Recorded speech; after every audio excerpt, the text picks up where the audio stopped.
Right, let's just jump straight into this explainer because today we are completely dismantling everything you thought you knew about your IQ. For literally decades, we've basically just accepted this super grim narrative about human brain power, right? Like, you get what you get. But what if I told you your IQ actually isn't fixed? Not at 18, definitely not at 25, and honestly, not even at 50. Today, we're going to unpack the exact frameworks that the greatest minds in history used to systematically upgrade their cognitive abilities. I mean, think about it. For so long, we've been told that intelligence is purely genetic and totally fixed.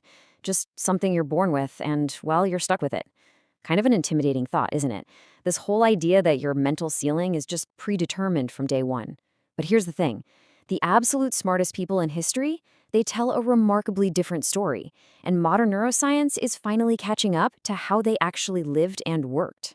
We've built up this massive myth that our DNA just dictates our destiny. But the reality is actually almost comical when you look back at history.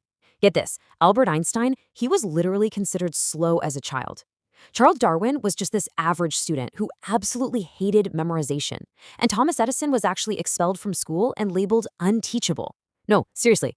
Yet these are the exact same people who completely reshaped human thought. So it wasn't their genes, and it definitely wasn't traditional schooling, it was all about their habits. So today we'll be looking at the exact system you can use to actively increase your intelligence. We're going to cover deep processing, expanding capacity, retention and recovery, and finally, building an intelligent system. Let's kick things off with Section 1, Deep Processing, Thinking Without Input. So most of us probably think our brains grow just by, consuming more stuff. More articles, more audio, just constantly pulling in information. But neuroscientists are showing us the exact opposite. Your brain actually becomes smarter when it's forced to think without any inputs at all.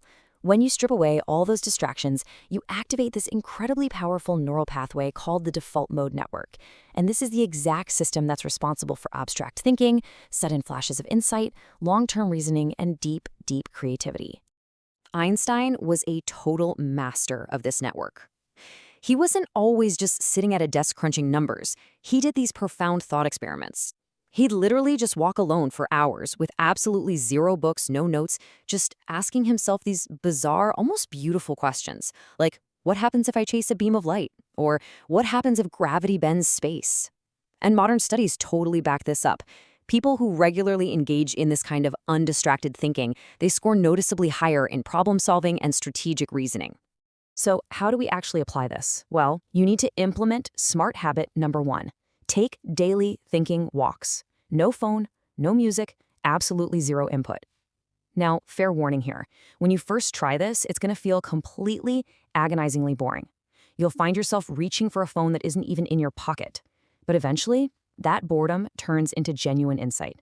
That initial discomfort you feel, that is literally the physical sensation of your default mode network firing up and your intelligence actually growing. Now, this kind of undistracted thinking naturally sets the stage for what psychologists call productive struggle. Benjamin Franklin absolutely perfected this with a pretty grueling 4-step process. He basically trained himself by reading an essay, putting it completely away, out of sight, out of mind, and then trying to rewrite the whole thing entirely from memory. And only after really struggling to retrieve and reorganize all that information would he actually compare his version to the original. See, highly intelligent people don't just rush to find answers, they deliberately delay asking for help. Brain imaging actually proves that struggling to find an answer activates way deeper neural pathways than just passively reading an explanation. Instant solutions might feel super productive in the moment, but they vanish from your memory almost instantly. Which brings us to smart habit number 2. Write out your best answer before asking for help, even if you know for a fact it's wrong. Struggle isn't a sign of low intelligence, guys. It is the exact mechanism that builds it. Moving right along to Section 2, expanding capacity, writing, and mental models. A lot of us treat writing like it's just a mental filing cabinet, right? Like it's just a place to dump and store facts. But the smartest minds use writing to actually clarify their thinking. Take Leonardo da Vinci, for example. He wasn't writing neat, structured little essays. His notebooks were completely chaotic, just alive with questions, diagrams, and weird contradictions. Writing forces your brain to hit the brakes and slow down, which lets you spot mental gaps and make vague ideas super precise. In fact, research even shows that writing by hand improves your conceptual understanding way more than typing does, just because it literally makes your thinking visible. And that leads us perfectly to smart habit number 3. Keep a daily thinking journal. But hold on, this isn't a diary of, oh, what did I do today? Instead, you want to focus on actually examining your thoughts. Ask yourself stuff like, what do I actually understand here? What completely confused me? What idea feels a bit unfinished? Intelligence grows in the spaces where thoughts are really examined, not just passively collected. This deep examination of ideas naturally brings us to transfer intelligence. This is basically the foundational ability to take an idea from one specific area and successfully apply it in a totally new context. High IQ individuals, they don't just memorize isolated little facts. They understand the complex underlying systems. When your brain learns across a bunch of diverse domains, it becomes incredibly, incredibly flexible. Which brings us to billionaire Charlie Munger's famous concept of building a latticework of mental models. Just think about how completely different disciplines interlock with each other. Physics teaches us about cause and effect, right? Biology teaches adaptation, psychology reveals human bias, and economics teaches incentives. Building this latticework creates a remarkably agile mind. This kind of cross-domain learning is exactly why polymaths like Aristotle and Da Vinci just completely dominated their eras.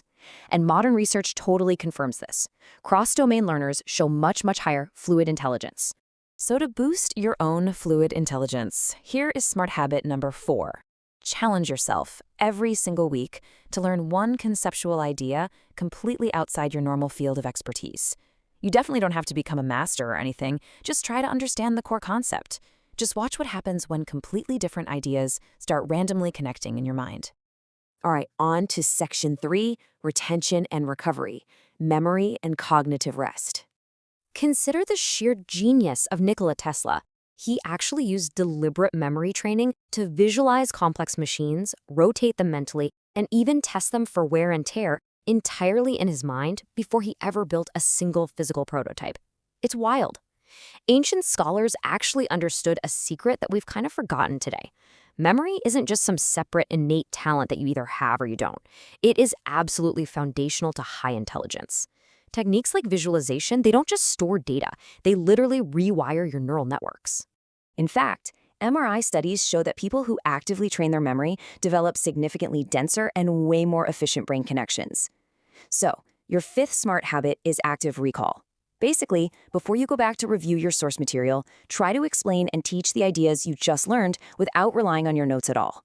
You really have to start treating your memory as a trainable muscle, rather than just some genetic gift. But, okay, here is the critical counterbalance to all this intense, deep work. Really smart people do not think intensely all day long. They think when their brain is at its absolute peak. Did you know Charles Darwin only worked like 4 to 5 focused hours a day? The entire rest of his time was spent walking, resting, and just reflecting. Chronic stress, sleep deprivation, constant digital stimulation, all of that actively damages your executive function, which is a massive core component of your IQ. Your brain absolutely does not upgrade during a constant hustle. It upgrades during recovery. So sleep deeply, move daily, get some sunlight, and maybe most importantly, just allow yourself to be bored. Boredom really is cognitive recovery. Let's wrap this all up with section 4, building an intelligence system. If you take away just one single thing from this whole explainer, please let it be this fundamental truth. Intelligence is a system. IQ doesn't magically increase through quick little hacks, and it certainly doesn't increase just by hoarding random information. It increases through deliberate daily routines. The absolute smartest people in history didn't just run around chasing intelligence. They built highly structured systems that naturally allowed their minds to grow, adapt, and make those brilliant connections. So I want to leave you with this final question to really reflect on. Which of these habits are you going to use to upgrade your brain today? Will it be that daily thinking walk, maybe the productive struggle before you ask someone for help, or perhaps going out and learning a completely foreign concept totally outside your field? It's time to stop just endlessly consuming information and start truly building a stronger, much more capable mind. And it all starts with your habits today.